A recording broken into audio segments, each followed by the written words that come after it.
আন্তর্জাতিক মঞ্চে ভারতের প্রভাব কি আরও কমে গেল? আর এর দুটো টাটকা প্রমাণ এবার একেবারে সামনে এসে পড়ল গোটা বিশ্বের। আর এবার কি ভারতকে ঘিরে ফেলতে একটা বড় পরিকল্পনা করেছে চীন এবং পাকিস্তান? আর তার খবর পেয়ে গেছেন আমেরিকার প্রেসিডেন্ট ডোনাল্ড ট্রাম্প। ভারতের গদি মিডিয়ায় এসব কথা মুখে আনাও নিষেধ। তাই প্রকৃত তথ্য পেতে আপনাকে খুলতে হবে দেশের কিছু স্বাধীন সাংবাদিকের চ্যানেলই। বিবিসির মতো বিশ্বখ্যাত সংবাদ মাধ্যমও এই খবরের সত্যতা স্বীকার করেছে। কি সেই খবর? ভারতের শেষ বিদেশি এয়ারবেস তাজিকিস্তানের আয়োনি থেকে এবার ভারতকে হাত গুটিয়ে নিতে হলো। কেন? তার তথ্য এবং বিশ্লেষণ একটু পরেই করব। জানাবো আন্তর্জাতিক রাজনীতিতে এর গুরুত্ব কতটা। আর দ্বিতীয় ঘটনাটির সঙ্গে জড়িয়ে রয়েছে পাকিস্তান এবং চীনের নাম, এবং সেই প্রসঙ্গটি তুলেছেন খোদ প্রেসিডেন্ট ট্রাম্প। মাত্র 48 ঘন্টা আগেই গত 3রা নভেম্বর এক সাক্ষাৎকারে প্রেসিডেন্ট ট্রাম্প জানিয়ে দিয়েছেন চীন এবং পাকিস্তান মিলে শুরু করেছে পরমাণু পরীক্ষা। আর এ নিয়ে ভয়ঙ্কর তথ্য দিয়েছে আমেরিকার গুপ্তচর সংস্থা। তাতে স্পষ্ট কিভাবে তারা ভারতকে ঘিরে ফেলতে চলেছে। আর সেই সঙ্গে জানাবো ভারতের পাসপোর্টের র্যাঙ্কিং এখন কোথায় এসে দাঁড়িয়েছে। এপিসোডটি ভালো লাগলে এটি লাইক এবং বেশি বেশি করে শেয়ার করতে ভুলবেন না।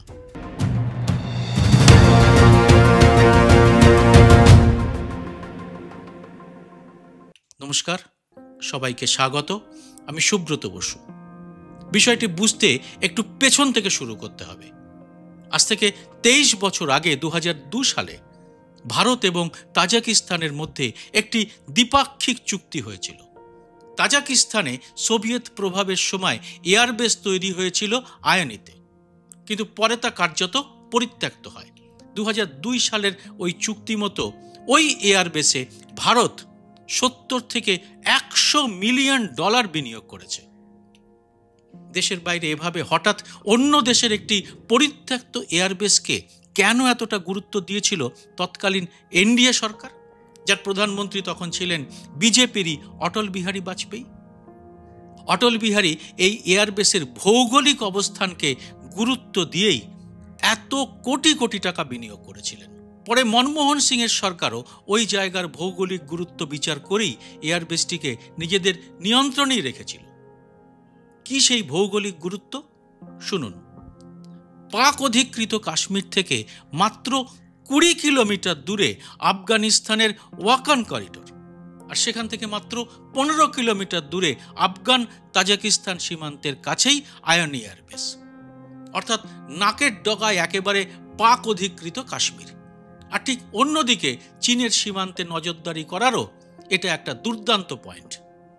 সামরিক দিক থেকে এর গুরুত্ব তাই বুঝতে দেরি করেননি অটল বিহারী বা মনমোহন সিং। আর তাই তারা এখানে বিপুল বিনিয়োগ করতে দ্বিধা করেননি। কীরকম? ভারত এখানে প্রায় $250 কোটি বিনিয়োগ করেছে ইনফ্রাস্ট্রাকচার উন্নয়নে। রানওয়ে মেরামত, হেলিপ্যাড নির্মাণ এবং মিলিটারি ট্রেনিং ফেসিলিটি তৈরি করেছে। 2021 সালে তালিবানরা কাবুল দখল করার পর ভারত এই বেস ব্যবহার করেই হাজারো নাগরিককে এয়ারলিফট করে উদ্ধার করেছিল। এ নিয়ে তৈরি সিনেমাও আপনাদের অনেকে দেখেছেন। কিন্তু এখন এই মুহূর্তে শুধুমাত্র ভারতের বিদেশ নীতির ব্যর্থতার জন্যই কি এত কোটি কোটি টাকা জলে গেল? আর সেই সঙ্গে বিদেশে ভারতের সম্মানও রীতিমতো প্রশ্নের মুখে পড়ে গেল।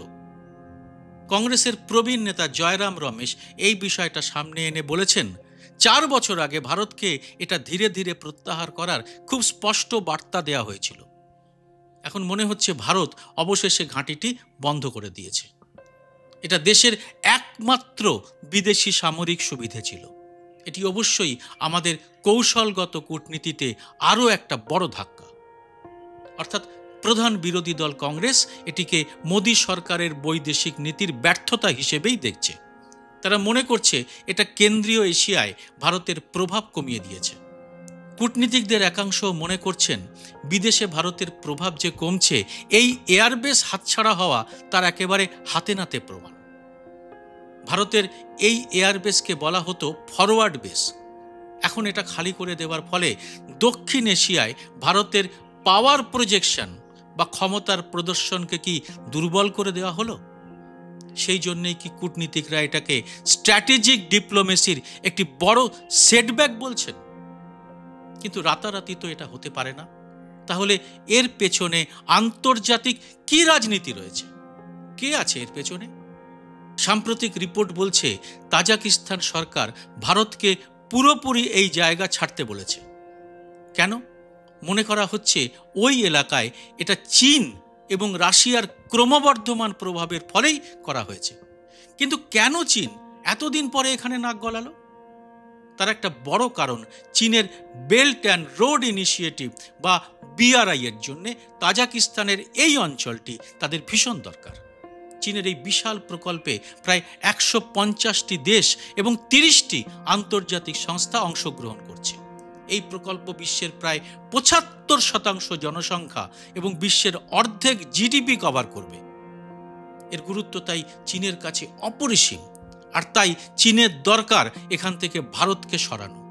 বিদেশের মাটিতে ভারতের এই সেটব্যাকের খবর প্রকাশ্যে আসার সঙ্গে সঙ্গেই মাত্র কয়েক ঘন্টা আগেই আমেরিকার প্রেসিডেন্ট ডোনাল্ড ট্রাম্প এক সাক্ষাৎকারে মোদী সরকারকে আরও চাপে ফেলে দিয়েছে।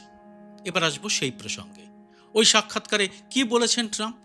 বলেছেন পাকিস্তান এবং চীন নতুন জোট তৈরি করে গোপনে পরমাণু পরীক্ষা চালাচ্ছে। মারাত্মক কথা। তবে আরও মারাত্মক কথা বলেছেন ট্রাম্প।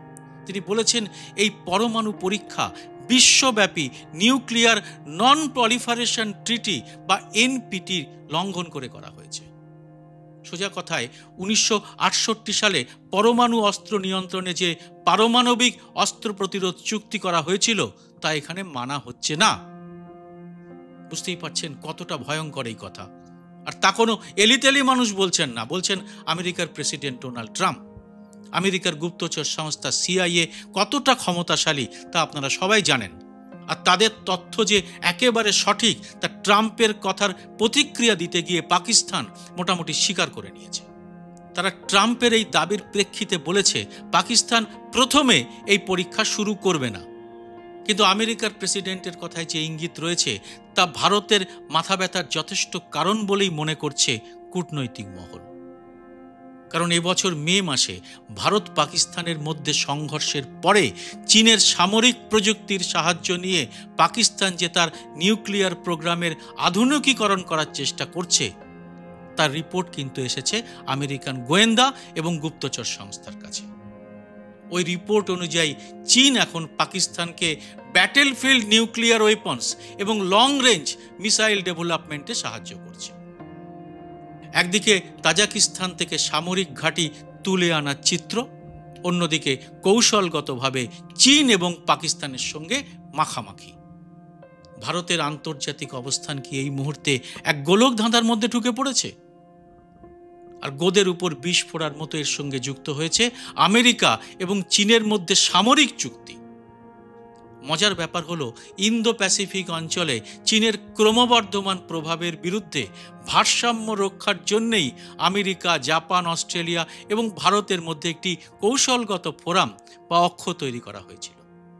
তার নাম ছিল কোয়াড। তবে কোয়াডে অলিখিতভাবে একটা চুক্তিও হয়েছিল যার অর্থ এটি ন্যাটোর মতো সামরিক জোট নয়।